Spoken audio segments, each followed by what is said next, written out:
इस कहानी की शुरुआत में सेंड्रा नाम की एक लड़की को दिखाया जाता है जो बहुत ही एडवांस कार में अपने 2 साल के बेटे के साथ ट्रेवल कर रही होती है। सेंड्रा को ये कार उसके हस्बैंड कार्ल ने गिफ्ट की है और अब सेंड्रा अपने बेटे को लेकर अपनी मदर इन लॉ यानी कि अपने हस्बैंड की मॉम के घर जा रही है। सेंड्रा अब इस नई कार के जिसका नाम मोनोलिथ है उसके फीचर्स चेक करना शुरू कर दिए। उसे पता चलता है कि इसका एआई यानी आर्टिफिशियल इंटेलिजेंस बहुत ज्यादा एडवांस है। वो देखती है कि इससे पहले कार्ल उसके हस्बैंड ने इसे सफर किया था और वो अपने कुछ दोस्तों के साथ एक होटल गया था और इस कार में एक लड़की भी थी। उसे अपने हस्बैंड पर शक होना शुरू हो जाता है और तभी उसके हस्बैंड का वीडियो कॉल आता है जो उसे बताता है कि इस कार का एक एप्लीकेशन है जिसका नाम मोनोलिथ है। मैंने उसे तुम्हारे फोन में डाउनलोड कर दिया है, तुम अपने फोन से इस कार को पूरी तरह से कंट्रोल कर सकती हो। तभी उसके हस्बैंड के होटल टूर को कोई नॉक करता है और वो बाय बोलकर दरवाजा खोलने के लिए निकल जाता है। यहाँ पर सेंड्रा का शक पूरी तरह से यकीन में बदल चुका है कि उसका हस्बैंड उसे चीट कर रहा है। अब रास्ते में सेंड्रा अपने बेटे के साथ एक स्टोर में कुछ सामान खरीदने के लिए रुकती है। वो अपने बेटे के साथ स्टोर के अंदर जाती है।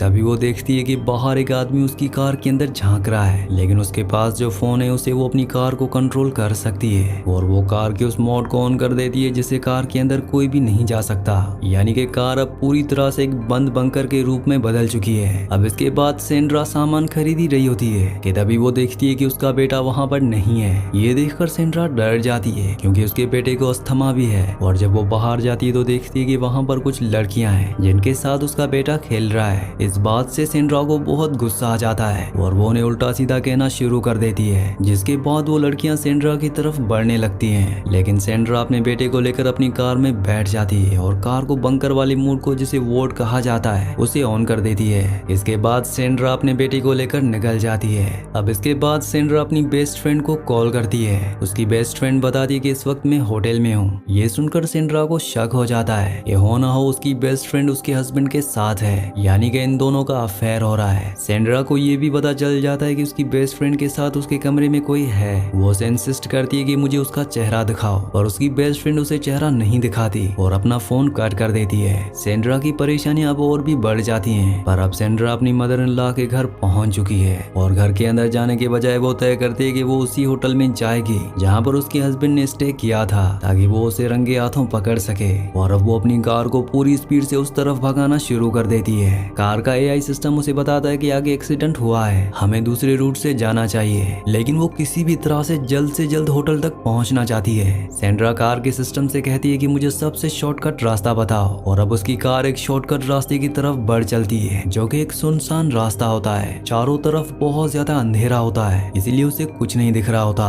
और अब सेंड्रा जो कि बहुत ज्यादा टेंशन में है वो सिगरेट जला लेती है। सिगरेट के धुएं से कार के एआई सिस्टम को लगता है कि कार में आग लग गई है, इसलिए कार की वो इमरजेंसी मोड ऑन कर देती है। हालांकि सेंड्रा उसे कहती है कि मैंने सिर्फ सिगरेट जलाई है, लेकिन वो उसकी बात को समझ नहीं पाती और अब सेंड्रा अपने हाथ में पूरा कंट्रोल ले लेती है, यानी कि अब कार मैनुअल मोड पर है। तभी सेंड्रा का बेटा खांसना शुरू कर देता है क्योंकि उसे अस्थमा है और वो धुएं को बर्दाश्त नहीं कर सकता। सेंड्रा अपनी सिगरेट फेंक देती है। उसका बेटा रो रहा होता है, इसलिए अपने फोन को वो अपने बेटे को दे देती है। तभी अचानक सेंड्रा की कार की टक्कर किसी जानवर से होती है। तब सेंड्रा की गाड़ी रुक जाती है। ये कार इतनी मजबूत होती है कि पर पहाड़ से गिरने के बाद भी इस कार का कुछ नहीं बिगड़ सकता। हालांकि सेंड्रा को बाहर नहीं उतरना चाहिए था, लेकिन कार अब मैनुअल मोड पर है, इसलिए वो नीचे उतरकर देखना चाहती है कि नीचे क्या है। वो गाड़ी से बाहर उतरती है और देखती है कि उसकी गाड़ी के नीचे एक हिरन है। वहीं गाड़ी के अंदर उसका जो 2 साल का बेटा है जिसके पास उसका मोबाइल है, वो उस मोबाइल में मोनोलिथ ऐप को खोल देता है और गलती से वोल्ट मोड को ऑन कर देता है। दरअसल वोल्ट मोड ऑन करने का मतलब है कि गाड़ी पूरी तरह से बंद हो जाएगी, जिसका मतलब ये है कि ना बाहर से कोई अंदर आ सकता है और ना ही अंदर से कोई बाहर जा सकता है। यानी कि ये पूरी गाड़ी एक बंकर के रूप में बदल चुकी है। बाहर उसकी मॉम सेंड्रा है। सेंड्रा को समझ नहीं आता कि दरवाजे को कैसे खोलें। वो देखती है कि उसके बेटे ने अभी भी इस एप्लीकेशन को खोला हुआ है। वो उसे इशारे से समझाने की कोशिश करती है कि वोल्ट मोड को ऑफ कर दो,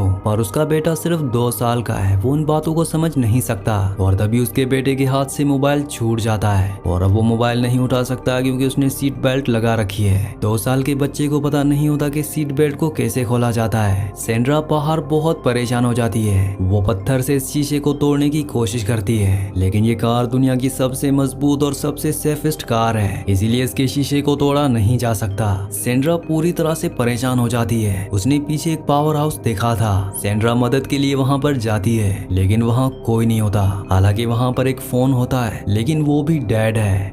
अब सेंड्रा एक बार फिर से कार की तरफ बढ़ने लगती है, लेकिन तभी उसे एहसास होता है कि उसके आसपास कोई जानवर है। वो भागते हुए कार की छत पर चढ़ जाती है, लेकिन उसके आसपास जो भी जानवर है वो उतनी आसानी से जाने वाला नहीं है। इसलिए वो जानवर कार पर हमला करता है, जिससे कार का अलार्म बजना शुरू हो जाता है और वो जानवर वहाँ से भाग जाता है। किसी तरह से रात कट जाती है और सुबह सेंड्रा देखती है कि जिस जगह पर वो खड़ी है उसके चारों तरफ भीड़ है, यानी कि आसपास इन्हें कोई मदद नहीं मिल सकती। तभी उसे याद आता है कि रास्ते में उसने एक एयरपोर्ट का बोर्ड देखा था जहां उसे मदद मिल सकती है। ये सोचकर उसे बहुत खुशी होती है, पर अब बाहर का टेम्परेचर बहुत ज्यादा है और उसका 2 साल का बेटा जो गाड़ी के अंदर है उसने वुलन कपड़े पहने हैं, जिस वजह से उसे बहुत ज्यादा गर्मी लग रही होती है। सेंड्रा को कुछ समझ नहीं आता कि वो क्या करे, इसलिए वो अपनी जैकेट निकाल कर ऊपर सनरूफ पर रख देती है, क्योंकि वहीं से धूप से उसे गर्मी लग रही होती है। और अब सेंड्रा एयरपोर्ट की तरफ बढ़ चलती है। कई घंटों तक चलने के बाद भी उसे कोई एयरपोर्ट का निशान नहीं दिखता।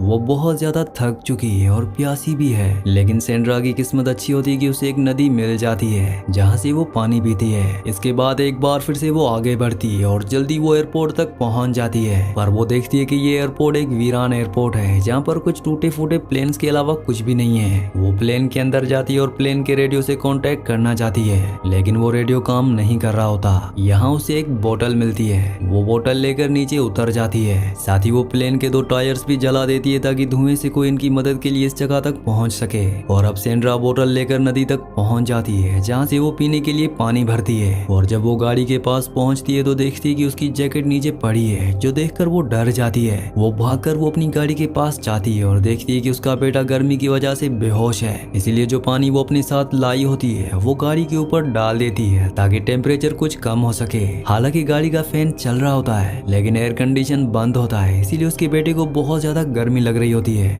और अब सेंड्रा के मन में एक आइडिया आता है। वो कार के फ्रंट में जहाँ से हवा अंदर जा रही होती है, जहाँ से वेंटिलेशन होता है, वहाँ पर वो धुआं करती है ताकि धुआं अंदर जाए और गाड़ी अपनी विंडोज को खोल दे। और होता इसका उल्टा है। जब धुआं अंदर जाता है तो गाड़ी का जो ऑटोमेटिक सिस्टम होता है वो वेंटिलेशन को बंद कर देता है, जिससे अंदर थोड़ी जो हवा जा रही थी अब वो भी जाना बंद हो जाती है। सेंड्रा बहुत ज्यादा पैनिक हो चुकी है, इसीलिए वो कार के ऊपर हमला करती है, लेकिन इसका कोई फायदा नहीं है। ये कार बहुत मजबूत है, इसे किसी भी तरह से तोड़ा नहीं जा सकता। सेंड्रा पूरी तरह से हताश होकर वहीं पर लेट जाती है। अब कुछ साल बीत जाते हैं और सेंड्रा अब अपने हस्बैंड के साथ इसी जगह पर आती है, क्योंकि उसका बेटा इस दुनिया में नहीं रहा। उसका हस्बैंड कहता है कि तुमने हमारे बेटे को मारा है, तुमने उसे गाड़ी के अंदर बंद कर दिया था। और तभी अचानक सेंड्रा की आंखें खुल जाती हैं, क्योंकि ये उसका सपना था। सेंड्रा गाड़ी के पास जाती है और देखती है कि उसका बेटा पूरी तरह से अजीब है। वो समझ जाती है कि अब उसका बेटा इस दुनिया में नहीं रहा। वो कहती है कि तुम जन्नत में जाओगे, लेकिन मैं जहन्नुम में जाऊंगी। पर तभी वो देखती है कि उसके बेटे की उंगलियां हिल रही हैं। दरअसल अभी भी उसका बेटा जिंदा होता है, लेकिन उसकी हालत बहुत ज्यादा खराब है। तभी यहाँ पर एक कायोटी आ जाता है जो उसके ऊपर हमला करता है। सेंड्रा उसे बचने के लिए गाड़ी की छत पर चली जाती है, पर छत बहुत ज्यादा गर्म होती है, इसीलिए वो गाड़ी के नीचे आ जाती है, जहाँ पर कायोटी उसके ऊपर हमला करता है। पर जल्दी उसे एहसास होता है कि उसकी गाड़ी के नीचे जो हिरन फंसा हुआ है, कायोटी यहाँ उसके लिए आया है, इसीलिए वो उसे निकाल देती है। हिरन के निकलने के बाद गाड़ी पीछे की ओर खिसकना शुरू हो जाती है, लेकिन सेंड्रा गाड़ी को एक पत्थर से रोक लेती है, क्योंकि पीछे खाई है। और अब सेंड्रा के दिमाग में एक आइडिया आता है कि क्यों ना वो इस गाड़ी को ऊपर से नीचे फेंक दे, ताकि गाड़ी के एआई सिस्टम को यकीन हो जाए कि एक्सीडेंट हुआ है, और वो एक्सीडेंट समझकर गाड़ी के दरवाजों को खोल देगी। उसने कंपनी से इस बारे में सुना था। उसे इस बात का भी यकीन होता है कि गाड़ी बहुत मजबूत है, गाड़ी को ऊपर फेंकने के बाद भी उसके बेटे को कुछ नहीं होगा। और अब वो ऐसा ही करती है। वो गाड़ी को ऊपर से नीचे खाई में धकेल देती है। और अब जब गाड़ी हवा में होती है तो गाड़ी के एआई सिस्टम को पता चल जाता है कि गाड़ी हवा में है, जिसका मतलब ये है कि गाड़ी का एक्सीडेंट हो गया है। इसलिए वो अपने मोशन सेंसर को एक्टिव कर देती है, जिस वजह से गाड़ी अपने आप ही बैलेंस होना शुरू हो जाती है और जल्दी नीचे जमीन पर गिर जाती है। चारों तरफ धूल होती है। ये देखकर सेंड्रा बहुत डर जाती है और भागते हुए नीचे आती है। वो देखती है कि गाड़ी बहुत ही सेफ तरीके से नीचे लैंड हुई है। साथ ही अब दरवाजा भी खुल चुका है, क्योंकि गाड़ी को इस तरह से डिजाइन किया किया गया था कि एक्सीडेंट होने पर गाड़ी के दरवाजे अपने आप ही अनलॉक हो जाएंगे। वो अपने बेटे को गाड़ी से बाहर निकालकर उसके कपड़े उतार देती है ताकि उसे ठंडक महसूस हो, लेकिन अभी भी उसके बेटे की जान खतरे में है। वही कार अपने पूरे के पूरे एआई सिस्टम को रिबूट करती है और कार एक बार फिर से रिबूट होने के बाद चलने के लिए तैयार है। सेंड्रा अपने बेटे को लेकर गाड़ी में बैठ जाती है और गाड़ी को ऑफ रोड मोड पर लगा देती है, जिसके बाद गाड़ी के टायर उठ जाते हैं। उसके सामने कुछ चट्टाने हैं, लेकिन सेंड्रा को पता है कि ये गाड़ी दुनिया की सबसे मजबूत गाड़ी है जो हर तरह के रोड पर, पहाड़ों पर, चट्टानों पर चल सकती है। और अब वो गाड़ी की स्पीड बढ़ाना शुरू करती है। गाड़ी उस चट्टान पर बड़ी आसानी से चढ़ जाती है और जल्दी रोड पर आ जाती है। इसके बाद सेंड्रा अपने बेटे को लेकर हॉस्पिटल में आ जाती है, जहाँ पर कुछ ही देर बाद उसका बेटा पूरी तरह से नॉर्मल हो जाता है और इस तरह से सेंड्रा अपने बेटे की जान बचा लेती है, जिससे वो बहुत खुश होती है। सेंड्रा को ये भी पता है कि उसका हस्बैंड उसे धोखा दे रहा है। अब उसे ये तय करना है कि उसे अपने हस्बैंड के साथ रहना है या नहीं। इसी सीन के साथ इस मूवी का, इस कहानी का एंड हो जाता है। अगली कहानी आप किस मूवी पर सुनना चाहते हैं मुझे नीचे कमेंट्स में जरूर बताना। और अगर आपने हमारे चैनल को सब्सक्राइब और वीडियो को लाइक नहीं किया तो जल्दी से चैनल को सब्सक्राइब और वीडियो को लाइक कर दें।